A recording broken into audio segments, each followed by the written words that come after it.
Hi dears, എല്ലാവരും happy അല്ലേ? Welcome to our channel. കപ്പ വെച്ചൊരു വിഭവമാണ് ഇന്നുണ്ടാക്കുന്നത്. അത് നമുക്ക് ചായയ്ക്കും കഴിക്കാം, ചോറിനൊപ്പം നല്ല ടേസ്റ്റ് ആയിരിക്കും. ആദ്യം കപ്പ എടുത്ത് നല്ലപോലെ കഴുകിയ ശേഷം അതിനെ റൗണ്ടായി മുറിച്ചെടുക്കാം. അതിനുശേഷം അതിലെ തോലെല്ലാം എടുത്ത് മാറ്റണം. രണ്ട് തരം തോലുണ്ട്, ഒരു തിന്നായിട്ടൊരു തോലും പിന്നെ ഒരു തിക്കായിട്ടുള്ള തോലും. ഇത് രണ്ടും എടുത്ത് മാറ്റിയ ശേഷം ഒരു മീഡിയം പീസസായി നമുക്ക് മുറിച്ചെടുക്കണം. ഈ കപ്പയുടെ സെൻറ്ററിൽ ഒരു വേരുണ്ടാവും, അതെടുത്ത് മാറ്റണം, അല്ലെങ്കിൽ കഴിക്കുമ്പോൾ അത് ബുദ്ധിമുട്ടാവും. കപ്പ മീഡിയം പീസസായി വേണം മുറിക്കാൻ. ഒരുപാട് വലുതോ ചെറുതോ ആവരുത്. ചെറിയ കഷ്ണങ്ങളാക്കിയാൽ ഉടഞ്ഞു പോവും, വലുതാണെങ്കിൽ മസാല പിടിക്കില്ല.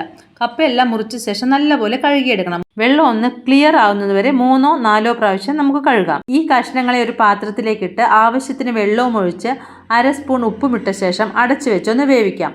ഒരുപാട് അങ്ങ് വെന്ത് പോവരുത്, ഒരു 1/4 വേവായാൽ ഇറക്കണം. നമുക്ക് അതിൻ്റെ വേവ് ഒന്ന് നോക്കാം. കപ്പ ആവശ്യത്തിന് വെന്തിട്ടുണ്ട്. നമുക്ക് വെള്ളമെല്ലാം ഊറ്റിക്കളഞ്ഞ് മാറ്റി വെക്കാം. അടുത്തത് ഒരു 10-15 ചെറിയുള്ളിയും ഒരു 5 വലിയ വെളുത്തുള്ളി അല്ലികളും എടുത്ത് ഒന്ന് ചതച്ചെടുക്കണം. ആദ്യം നമുക്ക് വെളുത്തുള്ളി അല്ലികളൊന്ന് ചതച്ചെടുക്കാം. അതിനുശേഷം നമ്മുടെ കൊച്ചുള്ളി ഇട്ട് നല്ലപോലെ ഒന്ന് ചതച്ചെടുക്കാം.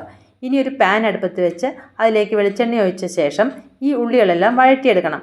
ആദ്യം കടുകിട്ട് അതൊന്ന് പൊട്ടി വരുമ്പം നമുക്ക് വെളുത്തുള്ളി ചതച്ചതിട്ട് ഒന്ന് വഴറ്റിയെടുക്കാം. അതൊന്ന് വഴണ്ടി വരുമ്പോഴേക്കും നമ്മുടെ ചെറിയ ഉള്ളി ചതച്ചതില്ലേ അതും ഇട്ട് വഴറ്റണം. ഇതിലേക്ക് 2 വറ്റൽ മുളക് കൂടി പൊട്ടിച്ചിടാം. കുറച്ച് കറിവേപ്പില കൂടി ഇട്ടാൽ നല്ല മണം കിട്ടും. ഇനി ഇതിനെ നല്ല ഗോൾഡൻ കളറായി വഴറ്റിയെടുക്കണം.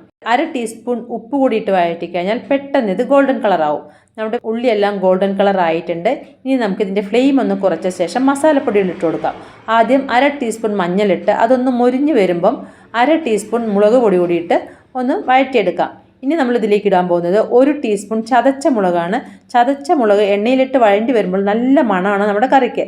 മസാലകളുടെ പച്ചമണമെല്ലാം മാറിയ ശേഷം വേവിച്ച് വെച്ച കപ്പ ഇതിലേക്ക് ഇട്ട് കൊടുക്കാം. അതിനുശേഷം നമുക്കിതിനൊന്ന് മിക്സ് ചെയ്യാം.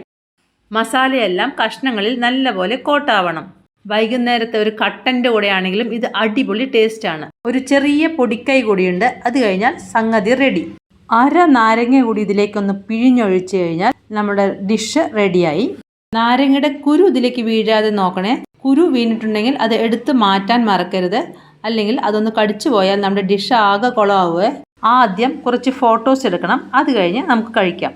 അപ്പോൾ നിങ്ങൾക്ക് ഈ റെസിപ്പി ഇഷ്ടമായെങ്കിൽ ലൈക്ക് ചെയ്യണം, ഫ്രണ്ട്സിനും റിലേറ്റീവ്സിനെല്ലാം ഷെയർ ചെയ്യണം, പിന്നെ കമൻറ്റ് ചെയ്യാൻ മറക്കില്ലല്ലോ. നമ്മുടെ ചാനൽ ഇതുവരെയും സബ്സ്ക്രൈബ് ചെയ്തിട്ടില്ലെങ്കിൽ ഒന്ന് സബ്സ്ക്രൈബ് ചെയ്തേക്കണേ. താങ്ക്